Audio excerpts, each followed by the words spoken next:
go outside, the snow is falling down and every child is having so much fun. The snowman is twice the size as me, with a smile as quirky as mine. We're holding hands to keep each other warm while we stand and watch a choir performing all the Christmas songs that we love. Yeah, all the Christmas songs that we love. And in a while we're gonna go inside and drink our chocolate by the fire. 'Cause all I want is to spend this day with you. Let me give you a Christmas, a moment we'll fill with love and joy. So beautiful, kissing on a mistletoe's baby with you. I don't need any presents, as long as I spend this day with you. So beautiful, kissing on a mistletoe's baby with you. Ooh.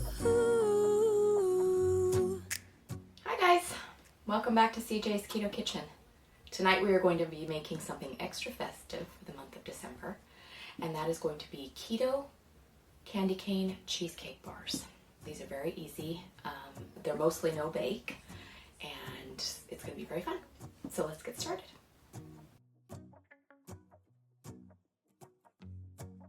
So you might be wondering, well at least I wonder, because I wonder about all these random bits of information, how candy canes became associated with this time of year.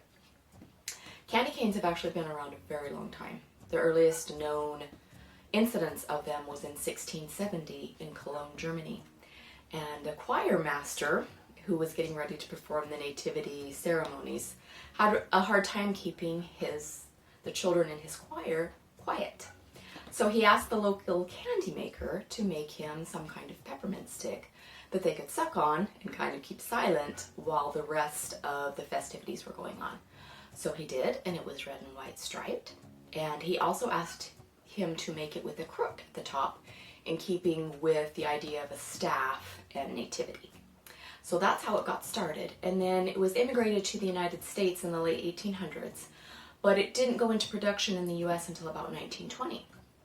And back in 1920, they were able to put the actual candy cane on a machine, but all of the crooks still had to be formed by hand.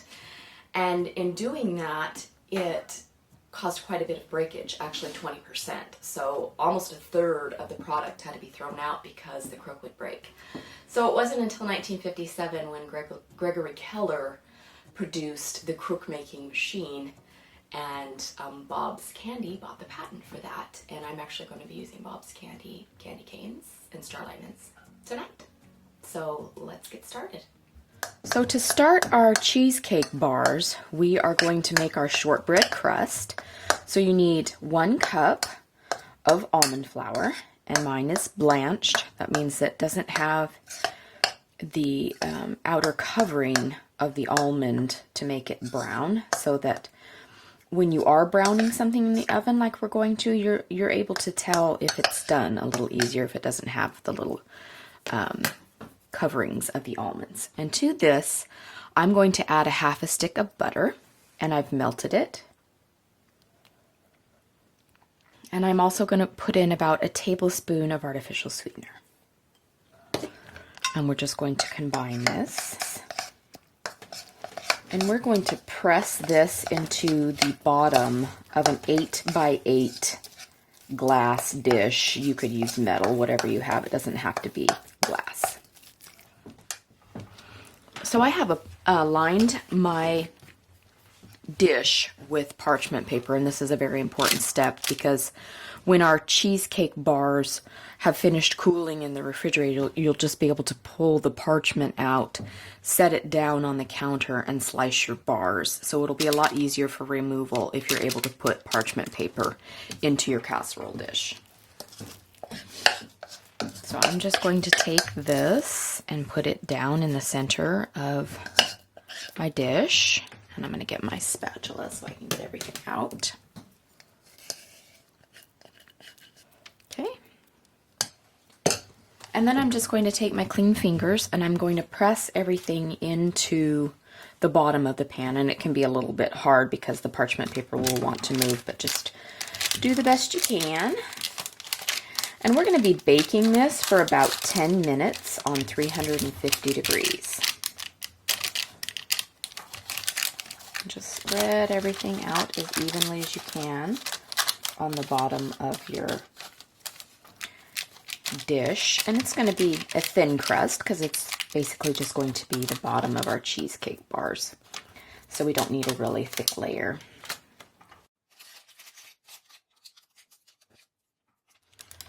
I use this crust almost exclusively in my baking because it's very simple. It always turns out, and it just tastes good. So this is just a classic shortbread crust. Just flour and butter and a little bit of sweetener. So, okay, so I have it all pressed down like so. And I'm going to put this in the oven. And I'm going to bake it for 10 minutes at 350 degrees. So I have a completed crust here, and it has been cooling. So you can see that it's just a nice, slightly golden brown, and it comes away from the parchment very well. So when we put our cheesecake batter on here to chill in the refrigerator, everything should work just perfectly. So that's what it looks like when it's completed. And you do want to cool this because we're going to be putting a product in here with the cheesecake bar that is not going to be baked. Our cheesecake bar filling is no bake, so you want to make sure that your crust is cool, and that's why I baked this one ahead of time. So now we're going to start our candy cane cheesecake batter. So you're going to need a regular bowl, about medium size, and you're going to need a hand mixer, and this takes quite a bit of fat. So we need 2 8-ounce cream cheeses and then another half. So basically 20 ounces of cream cheese. And I have let mine sit out at room temperature to soften it. And I definitely recommend this product. If you end up making these bars last minute, I would suggest that you microwave the cream cheese in your bowl for a little bit, just so that it has a really mixable consistency. Okay, so there's 2.5 in the bowl. And then to add to that, we need 1.5 cups of softened butter. So that's basically 3 sticks.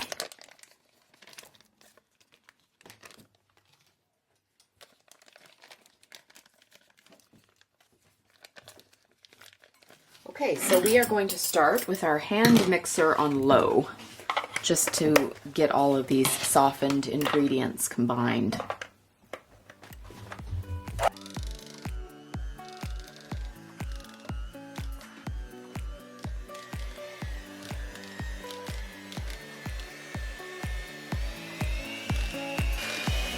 You can see everything's very nice and soft and fluffy, and that's why we left our products out.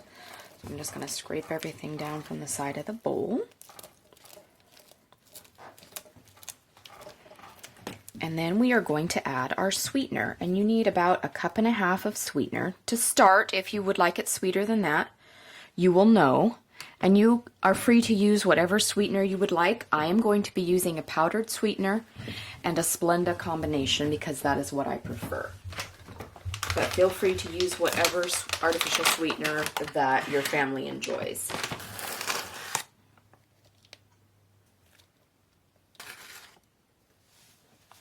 And I'm just going to blend this slowly because powdered products will kick up no matter how low you go.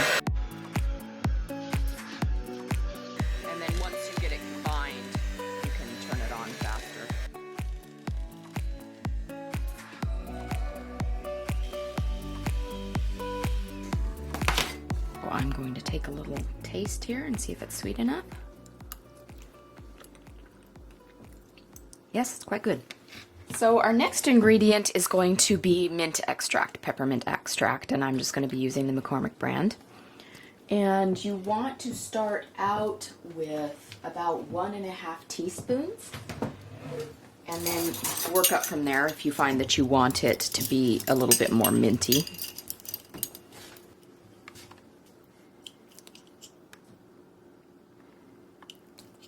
Ooh, shaky hands. Too much coffee. So then you want to stop and taste a little bit and make sure that it's the peppermint flavor you enjoy. tasting this brings back a flood of memories. I remember being a small child at my grandmother's house, and intermittently through the late 70s and early 80s when I was little, my grandmother would practice low carb. Atkins was popular then.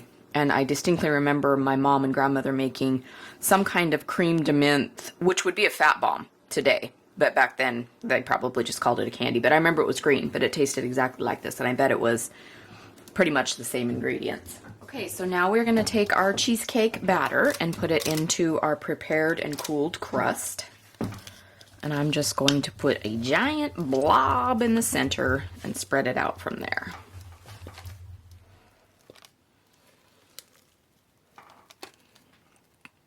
Try and get all of it out of my bowl. Hold my parchment paper and try and spread everything evenly over the crust.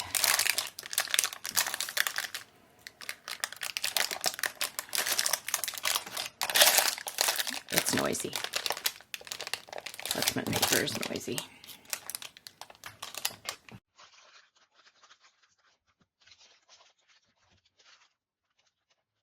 Okay, so we have it in our dish like so, and now comes the fun part, the decorating. So to make the red and pink swirls for our candy cane cheesecake bars, we need to just take a knife, and we're just going to take some red food coloring, and we're just going to put a couple of drops intermittently in here, and then we're going to swirl it with our knife to make a nice pretty candy cane looking. So just a couple of drops. It helps if you take the seal off, Sarah, or we won't get any food coloring at all. And if you wanted to use some kind of other product like a paste product or a gel product, you could totally do that too. I'm just using traditional food coloring. Just start with a couple of drops and we'll see what it looks like.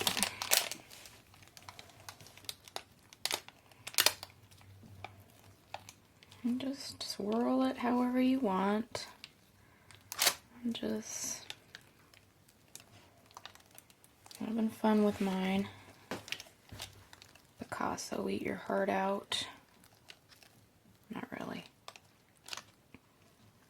Okay, now I'm going to spread it back out again.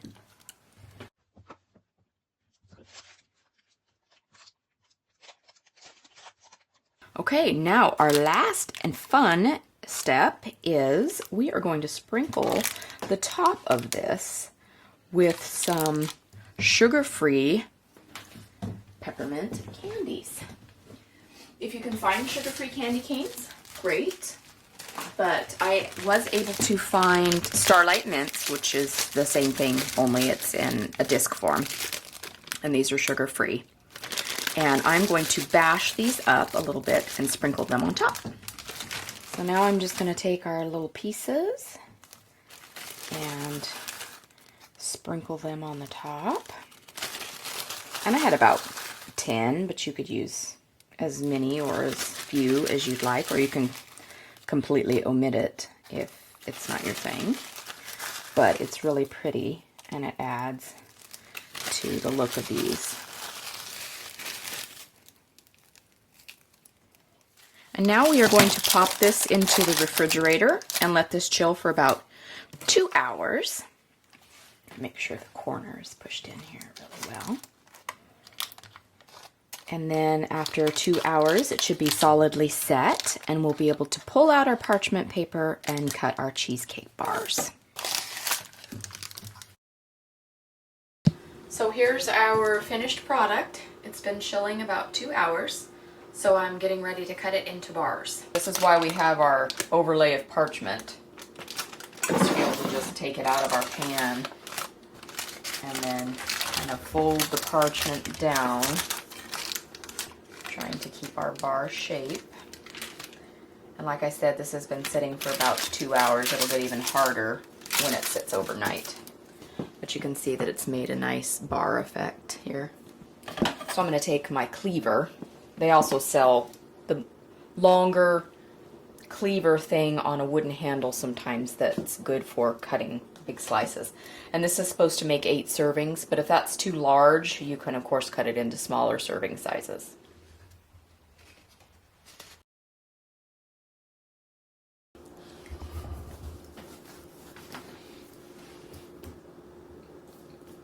Hi, CJ. Hi. I'm always waiting for you to give me my thing. I don't know when you're going to start. You want a cue? Yeah, give me a Okay. cue. All right. I will give you a cue. Hi, CJ. Hi. How are you today? I'm good. Good. How are you? So, tonight we're going to be sampling another festive delight. Yes, I've been in the kitchen with you as you're making it. And we made these also for your office holiday party. Yes, we have. So we've made this twice. Yes. This So it's keto candy cane cheesecake bars. Yes. And